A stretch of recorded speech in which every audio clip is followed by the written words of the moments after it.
Welcome to your MBA in Leadership and Management. We are now on Module 3. This module will talk about motivation and empowerment. Here are some of the learning objectives for the module. The first is to establish and understand the fundamentals of motivation. You'll be able to explain the difference between the two main types of motivation theories. We'll go into content theory and process theory. You'll be able to outline the major theoretical contributions from the content theories of motivation from Maslow, Alderfer, McClelland, and Herzberg. You'll also be able to explain the process theories of motivation, including equity theory and expectancy theory.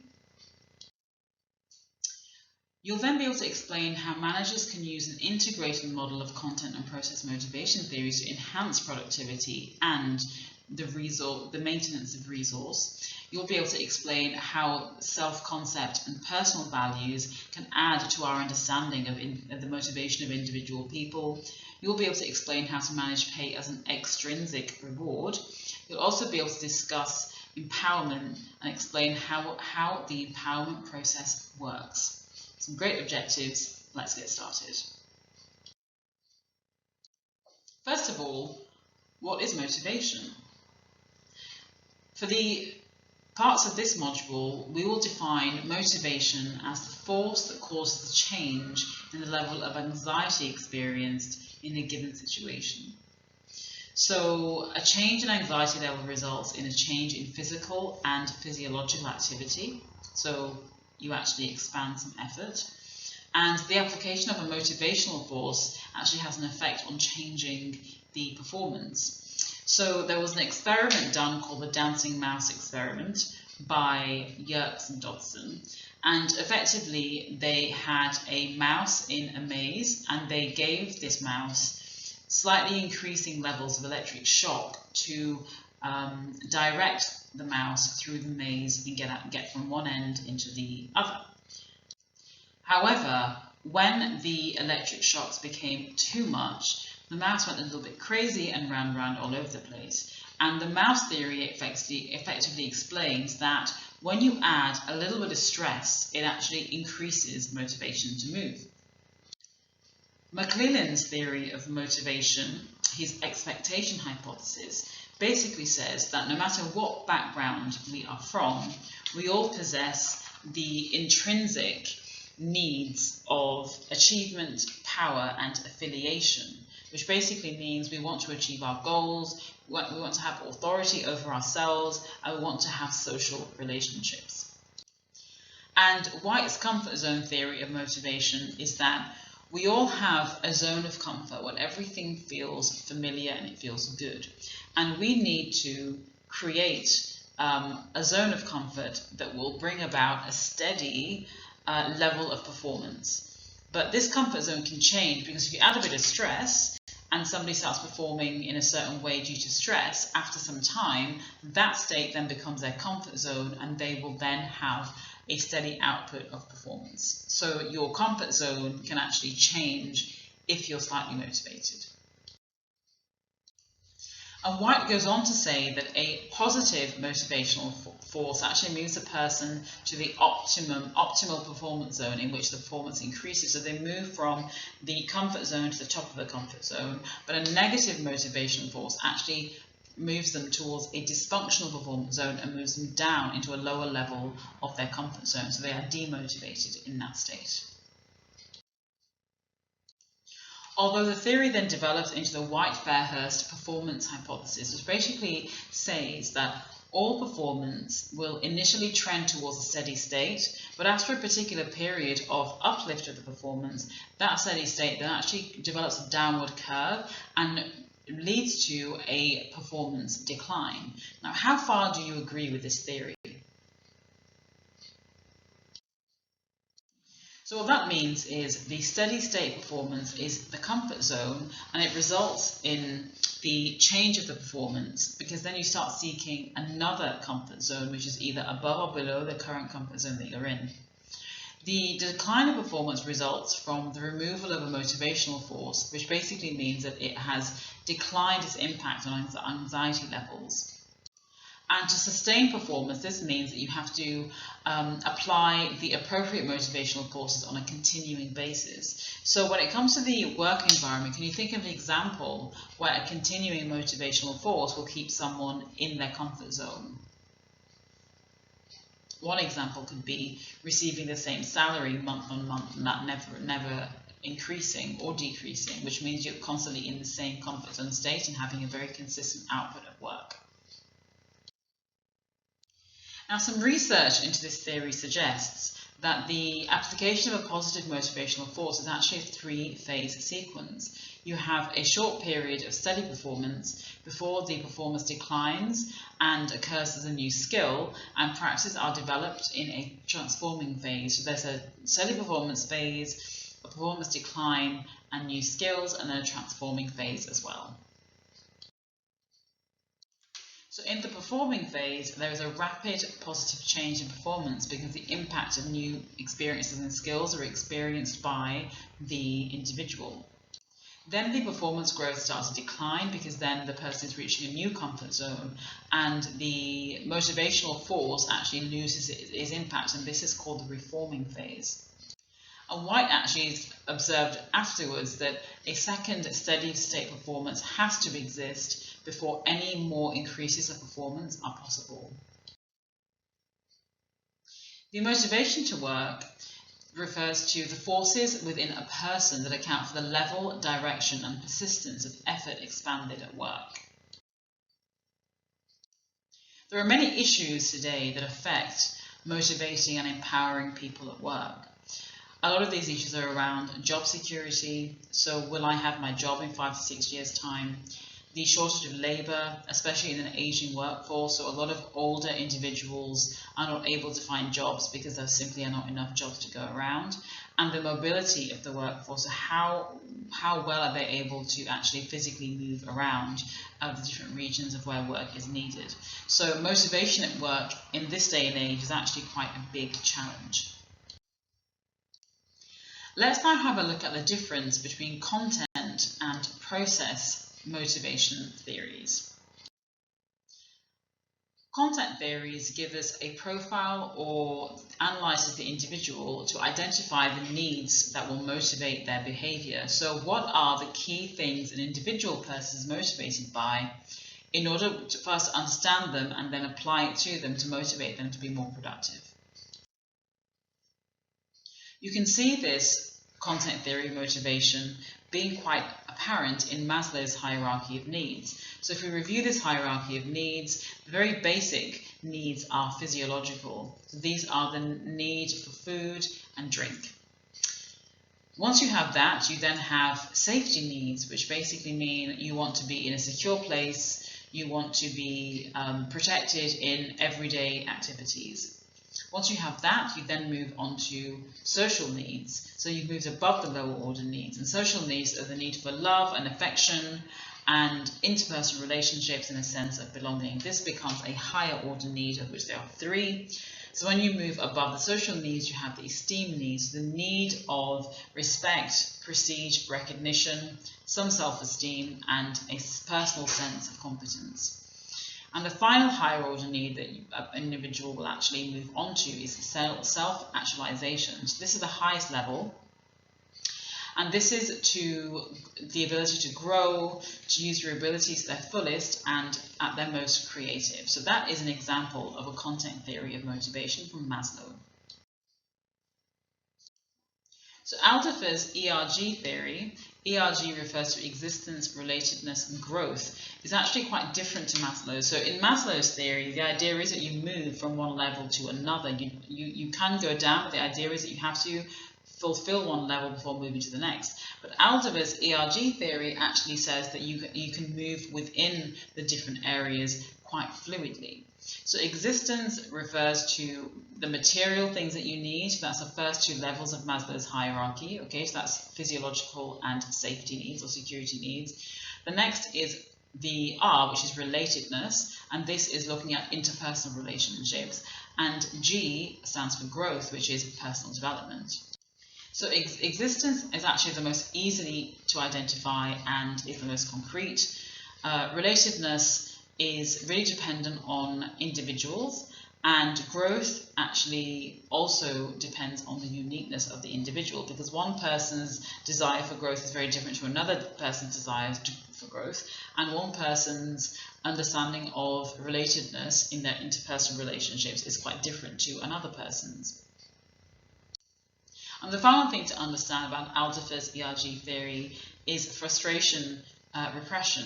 This means if a higher need isn't satisfied, a person may have to then move down to satisfy a lower need in order to move up. So you can see in this model there's a lot of movement which doesn't exist in Maslow's hierarchy of needs.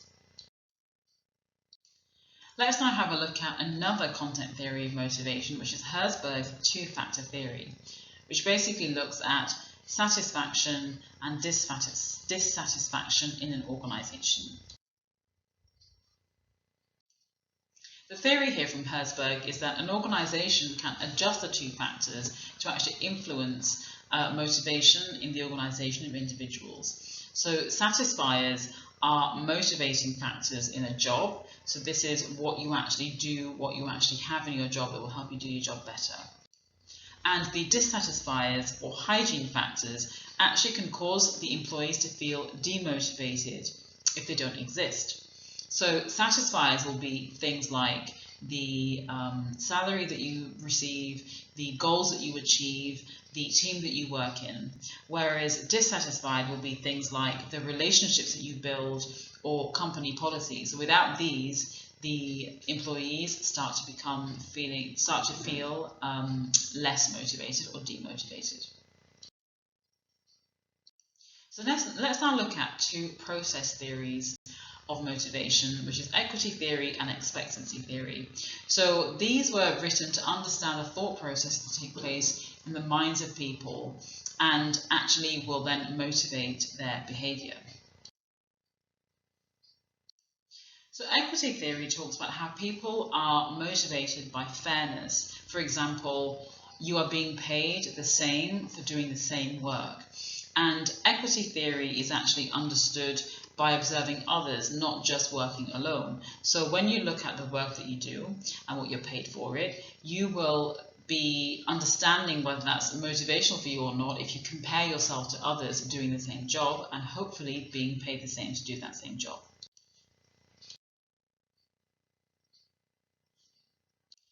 Now, in expectancy theory, motivational behavior here is based on making conscious choices from a set of possible behaviors. You choose what actually maximizes pleasure and minimizes pain. So expectancy is if you work hard, you'll hit your targets, and this is based on past performance. Instrumentality actually allows you to assess how likely you are to get rewarded if you hit your targets. And valence is the perceived value of the reward for you. So with expectancy, you know that if you do certain things, work certain numbers of hours a day, you will be able to hit your sales targets, for example. And the instrumentality is actually, when I hit my sales targets, do I expect to receive a reward, and what is the size of the reward? And then valence actually looks at, when I get that reward, how valuable is it actually for me? So you'll see the model illustrated here from left to right. So people will exert an effort to do their work to achieve a result. So I know that based on past performance, if I work hard, I will hit the targets that I have set myself. This then leads to expectancy, which is how likely am I to hit those targets? And so you move into performing the task into instrumentality.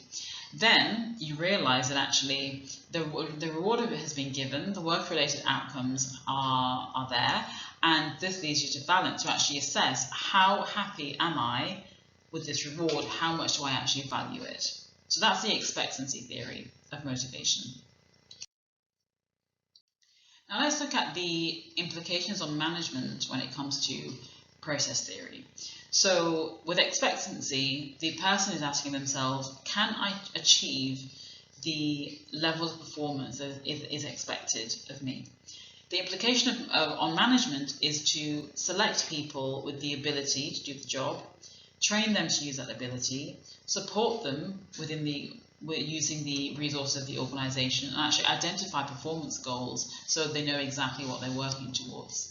With instrumentality, the individual is asking what outcomes will be received as a result of this performance. So the implication on management here is to actually clarify any psychological contracts are in place, communicate clearly what the rewards will be once the result is achieved, and confirm the possibilities of the reward by actually making the rewards contingent on achieving the goal. Now, when it comes to valence, the individual will ask, how highly do I value the work outcome? And the implication on management here is actually to identify the individual needs when it comes to the outcomes and adjust the reward to satisfy these needs. Now, the research shows that there are different rewards that you can give. Extrinsic rewards and intrinsic rewards. Intrinsic rewards are the ones that the individuals give themselves. They feel good about a job well done, they feel like they're part of a team, they pat themselves on the back, and they feel great. And extrinsic rewards would be things like a bonus payment, or a new company car, or even a promotion. Now let's take a look at the 4 theories on motivation that we have looked at with content and process motivation theories. The first was Maslow's hierarchy of needs. Okay, so remember we were progressing from psychological to safety to social to esteem to self-actualization in Maslow's model. And in Maslow's model, you have to achieve one state before you can move into the next stage. Then we looked at Alderfer's ERG theory. So remember, ERG stands for existence, relatedness, and growth. And Alderfer realized that actually you can move from one to the other quite fluidly.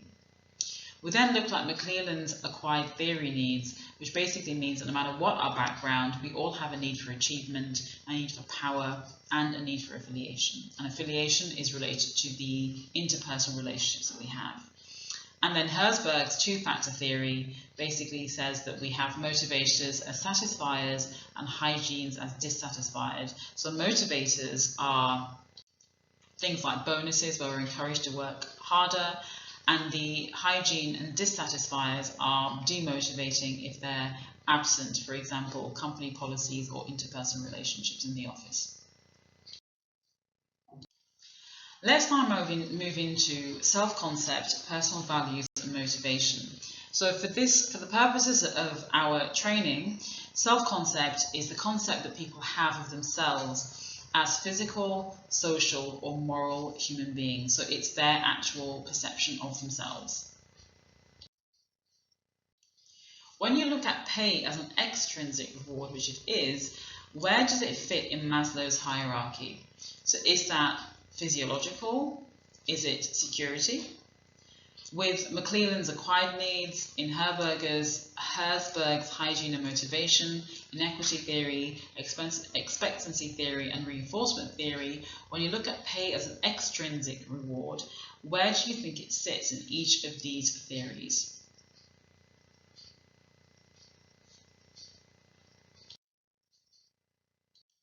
Now, there is some research and theory brought forward by Lawler that looks at merit pay.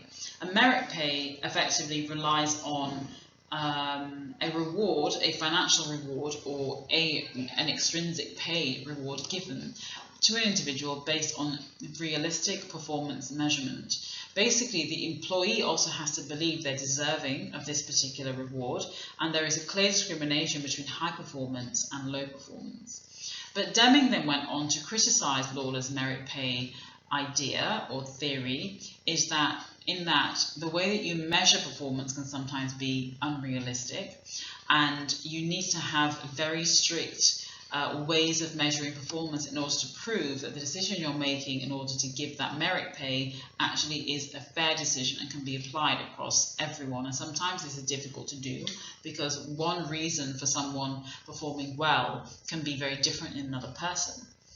So for example, one sales manager could close all the sales that they have and make 4 times what other sales managers do, but it may be they have the added advantage of being very well connected in the industry and have friends that they can then do business with. So in this example, if you're measuring performance purely based on outcomes, then it could be very either unrealistic or a poor measurement, depending on the kind of organization that you're in. But also, what happens, according to Deming, is that when people start competing for rewards, teamwork can actually suffer. So this happens a lot in sales teams. So when sales teams hit their targets, they're given rewards. And if they start competing with each other for those rewards, they end up not actually wanting to work together as a team, but actually start working as individuals only. So they're out for themselves, they want to just hit the target themselves for the rewards, and they won't do things that are for the greater good of the team. So when it comes to extrinsic rewards and pay, let's have a look at some different ways that you can actually pay your employees. So we're going to look at 5 different ways. The first is skill-based pay. So this is a pay system that actually rewards people for acquiring and developing job-relevant skills that relate to the organizational needs. So your output is measured and you are paid in accordance to the work that you do. So sometimes this can be seen in operational teams where if they're in a call center and they're dealing with customer calls, you could be paid either a steady salary for the work that you do, or you could be paid for the number of calls that you handle, or paid for handling a certain number of calls within a certain amount of time. The second pay practice is called gain sharing plans, and this is a system that links pay and performance by giving individuals the opportunity to share in productivity gains through increased earnings. So typically a sales team is organized like this. Some sales teams or individuals may be told that if you make a sale, you then achieve 10% of that sale. So you are paid 10% of the total deal of the contract, value of the contract. And sometimes this can also be reflected in companies that offer individuals commission-based only roles. So you're not earning a fixed salary, but once you make a sale, you then receive a percentage of that sale as a reward. The third creative pay practice is called lump sum pay increases.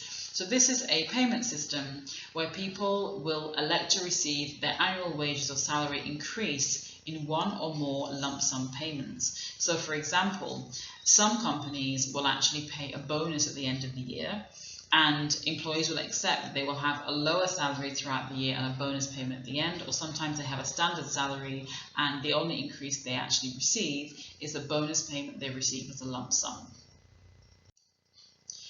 The next creative pay practice is called bonus share schemes. So this is actually a share plan that's given to high-performing executives, which basically incentivizes them to do their job well and to motivate their team to do their job well too, because when they achieve their goals, they also receive equity in the company. So they actually then are motivated by having a vested interest in that company growing, because when the company grows financially, they will also gain financially.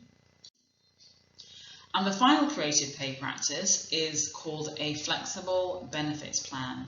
Now this allows workers to select their benefits according to their individual needs. And in some countries this could mean flexible working hours. So if you're a parent, you might start your work day early and leave your work day early in order to pick your kids up from school. This could also mean home working. Okay, so you could come into the office 2 days a week and for 3 days a week you're working from home. Some employees give meal tickets to have lunch to employees, they can elect for that. Some might actually elect for longer vacation times, but some of that is unpaid.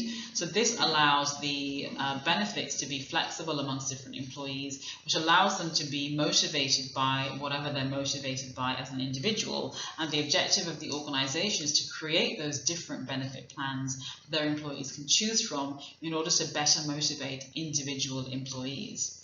Now, when you look at these creative pay practices, how well do you think they work individually as pay plans? And also, is it possible to have every type of pay plan there is on the screen here available to everyone in the company? How do you think the pay plans differ?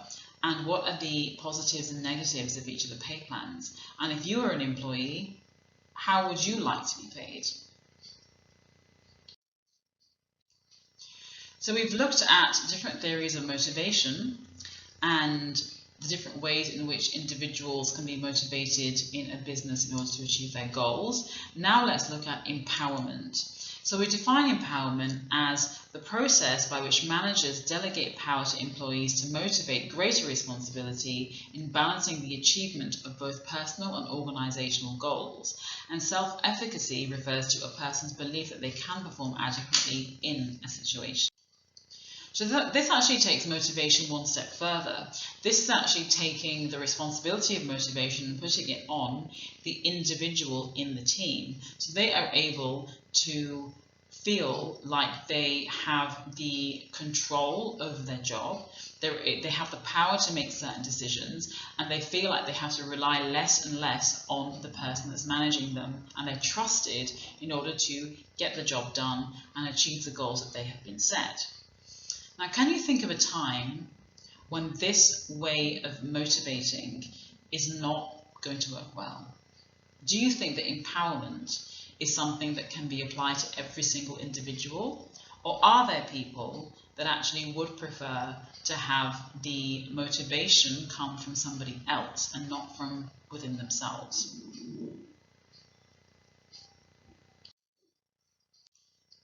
Now let's look at the process of empowering an individual that actually leads them to what we call having self-efficacy, or a very can-do mentality.